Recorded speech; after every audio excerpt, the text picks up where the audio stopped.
गिबियावनो 70थि बड'फा उपेन्द्रनाथ ब्रह्मनि जोनोम फरायसा सान बे फरायसा सानखौ धेमाजि जिल्ला दुलाराय बर' फरायसा आफादा दिनै सिमेन्ट दख'रा दुलाराय बर' फरायसा आफादनि जोथोनाव जयैनो जोङो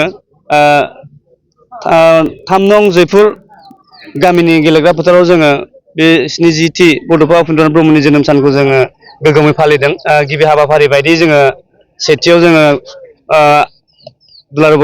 बर' फरायसा आफादनि आर'ज बेखौ जों मोजाङै मोजां जाफुंसार होबाय आरो नैथियाव जोंहा दङ दुलाराय बर' फरायसा आफादनि गोथार फिरफिलाखौ बिर होनाय बेबो मोजां मोजां जाफुंलांबाय आरो थामथियाव मुंख्लंफोरनि मुङाव बिबार बावनाय जाय जोहोलाव जोहोलावजोफोरा जोंखौ थांना थानो थाखाय मोनसे गावसिनि बेसेन गोसा जिउखौ गारनानै जोंखौ थामोनथा आरो थांना थानायनि मोनसे राहा होनानै थांबाय बिथांमोनखौ जोङो बिबार बावनाय हाबाफारिखौ जों लाबाय आरो बाथियाव जोङो उपेन्द्रनाथ ब्रह्मनि सावगारियाव बिबार बावनाय जाहाथे बिथाङा सोरगोआव आलो गोजोनै जायगा मोनो आरो सोरगोनिफ्राय जोंखौ बे बर' माहारिखौ नाहरबाय थायो बेखौ बिथांनाव जोङो बे आर'जखौ लानानै बोरखौ लानानै जोङो बिथांनाव बिबार बावनाय हाबाफारिखौ जों मोजां मोजां जाफुंसार होबाय आरो दा बिसिनाव जोङो गेवलां मेल लागोन बे गेवलां मेलाव गासै रायजोफ्रा जोंनो मदद होगोन दा बेनो जोङो दुलाराय बर' फरायसा आफादा बिथांनि जि मोन्थोरमोन बे मुलुगाव दुलाराय बर' माहारिखौ मोनसे गेरेमसा बर' माहारि दानायनि सिमां जि सानस्रि आरो सान्थौ बिथांनि सिमांखौ जोङो आद्रा थानाय सिमांखौ जोङो जाफुंसार होनो थाखाय जों धेमाजि जिल्ला दुलाराय बर' फरायसा अरायबो नाजागोन आरो मावलांबाय थागोन मोनफ्रोमबो बिथिङाव जों सोलोंथायानो जा हाबा हारिमुआनो जा जोंनि कालचार जोंनि एग्रिकालचार मोनफ्रोमबो बिथिङाव आरो लाइमोनफोरखौ जोङो थांना थानायनि मोनसे राहा खालामना होनाय बेखौ जोङो धेमाजि जिल्ला दुलाराय बर' फरायसा आफादजों जोङो नाजालांबाय थागोन मावबाय थागोन आरो जि आदर्श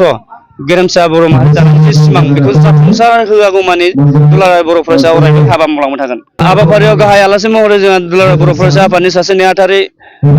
बड'सा ब्रह्म बिथां दं आरो माननि आलासि गोबां दं आरो मा होनो बेखौ जर'खा आलासि डक्टर कालिदास ब्रह्म बिथाङा लखिमपुर गार्लस कलेजनि सासे प्रफेसार बिथांनि जि बिबुंथिफोरजों जाहाथे नैबे ओनसोला जों सोलायहोनो हायो आरो जौगानायनि फारसे हाबा मावलाङो लाइमोनफोरा मोनसे थांना थानायनि सुबिदा जों बरनना लानो हायो बा लाइमोनफोरा इयुनाव सासे जोंनि बे ओनसोलाव गोग्गो नोगोरारि जायो बेखौ बिथा खालामनानै जों आलासिफोरखौ लिंनाय जादों आरो दिनै हाबाफारिया दानि फैबाय थानाय 9 एप्रिलाव जानो गोनां आसाम एसेम्ब्लिनि जि मोनसे इलेक्सन जानो थांगासिनो दं बे इलेक्सनाव दा जोंनि धेमाजि जिल्लानि ओनसोलाव गोबां दुंहाव थासारि जादों दा बे दुंहाव थासारिखौ जाहाथे जों लुबैया आरो जोंनि पुलिस प्रसासन दङ पुलिसफ्रा जाहाथे गोख्रोङै नायगिदिंनानै जोंनि बे जि दाङाबाजि इलेक्सन सायाव गावजों गाव बिदा फंबाय बुलायलायनाय गारि बुख्रुबलायनाय बे सोलिबाय थादों बेखौ जोङो दुलाराय बर' फरायसा आफाद धेमाजि जिल्लानि जानानै जों निन्दा खालामदों जाहाथे राजखान्थियाव बिदि जाया राजखान्थियाव सोरखौबा बुथारनानै सोरनिबा सम्पतिखौ धंस' खालामनानै राजखान्थि गेलेनायखौ जों लुबैया ओंखायनो आं खावलायदों जोंनि लाइमोन इउथ्सफोरखौ नोंथांनि बेसेन गोसा भटखौ नोंथाङा बिबेक भटखौ हो जाहाथे बबेबा पार्टिखौ थांनाय एग्रेसिभ जानानै सोरनिबा गारि बुफायनाय न' सावनाय सोरजोंबा बुलायलायनायजों जोङो राजखान्थि दा गेले मानो होनबा बे मोजां थासारि नङा आरो आयेनखौ गावबा गाव आखायाव लानो नाङा आं बेखौ खावलायदों जाहाथे जोंनि बे ओनसोलनि गासैबो बर' इउथ्सफोरखौ बा बर' रायजो राजाफोरखौ आं खावलायदों नोंथांमोननि बेसेन गोसा भटखौ नोंथांमोना जायखौ मोजां मोनो बेखौनो होबानो जाबाय जाहाथे जोङो बे इलेक्सननि थासारिखौ लानानै गोबां खिलिमिलि जानाय जों नुबाय थादों टिभि माबायाव एक्सुवेलि जोंनि जनाय बिधानसभा समस्तियाव 80 नं जनाय बिधानसभा समस्तियाव जोंहा बुलायलायनाय मानाय जों नुबाय थादों निउस मिडिया जों नुबाय थादों ससियेल मिडियायावबो जों नुबाय थादों माने जोंनि बर' लाइमोनफोरखौ आं खावलायदों जाहाथे आद्रि